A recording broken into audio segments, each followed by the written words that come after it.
Normally, these sacred things we don't really talk about. It's a place that is within the heart of every Apsáalooke that understands their oral history, that understands the history of the people.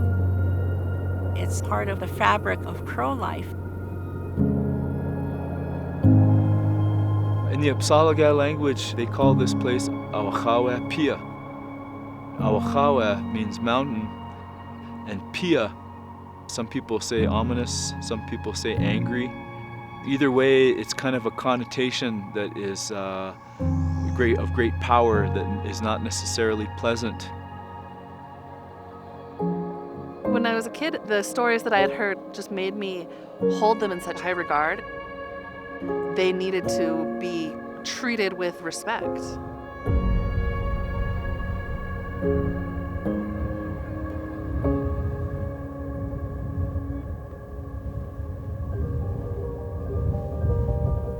In order to change, you have to have an awareness of where you came from. One of the key features of Apsáalooke culture is sending young people into the mountains to seek power, seek dreams, so that they can return to the community and enrich all of us, and we can move forward together. My great-grandfather, Chief Leggins, fasted up there. A lot of the great leaders, the chiefs, they fasted up there. When I was a young child, Tennison went up to one of those mountaintops, and he had a vision.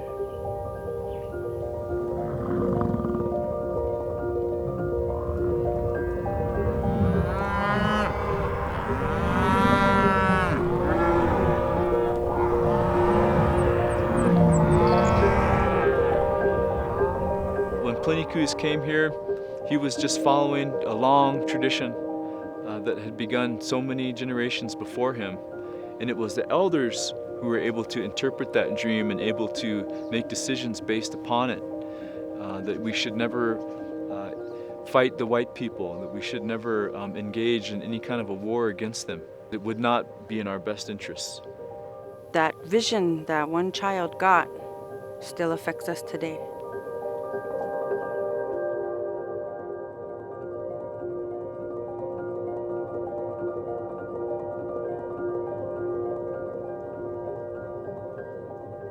As time goes by, each generation becomes more separated from these mountains. Our reservation is 100 miles to the east of here. If we want to be here in 500 years, we're going to have this connection.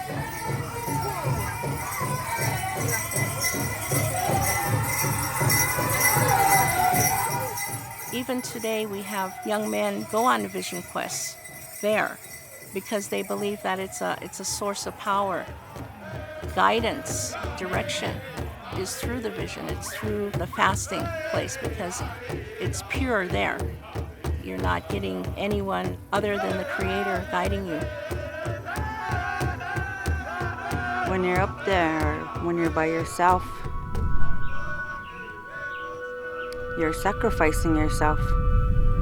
An experience that cleanses not just your body, but it cleanses your spirit.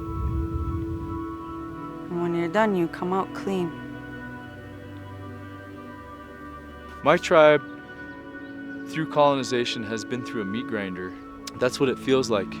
And we need to get back to where we were, and we need to do that through hard work, through sacrifice, and through believing in who we are.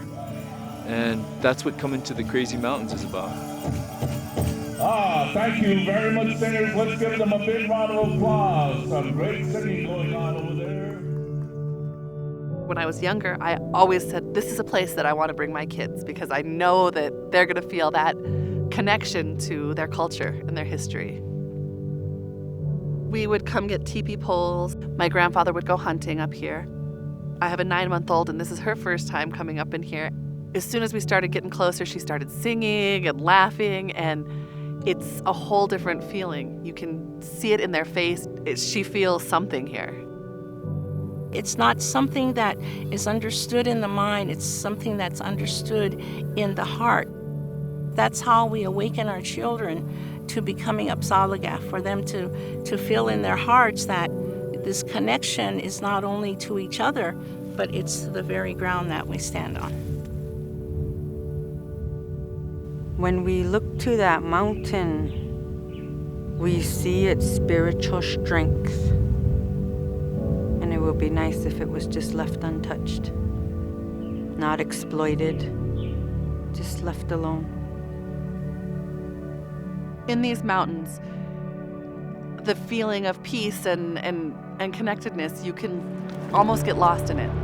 And if a motorcycle or a car were to be coming, it would take all that away. Use of motorized access in the higher elevations is going to change the landscape, and that'll trickle down on the mountain as well. And I don't think the power of these mountains would be felt anymore. The dream is that this place can be what it once was, a place for us to find out who we are. And through that kind of self-knowledge, lead us to a better day. Pass that strength and wisdom down to the next generation. The Forest Service should stand alongside not only the tribe, but the Crow people themselves. Not only because it's part of the 1851 treaty right, but because it's a highly significant cultural place. These places, if they're not protected, will be extinguished, and all of that rich history will be lost with it. It's very important that the Forest Service keep this land how it is so that the future generations have that connectedness to their culture, and they can come and say, we're connected to this land, this is us, this is part of who we are today. That's very important. So not just us can enjoy it, because that young boy sitting on that mountaintop having that dream was thinking of me. He didn't even know who I was. And that's how we need to be.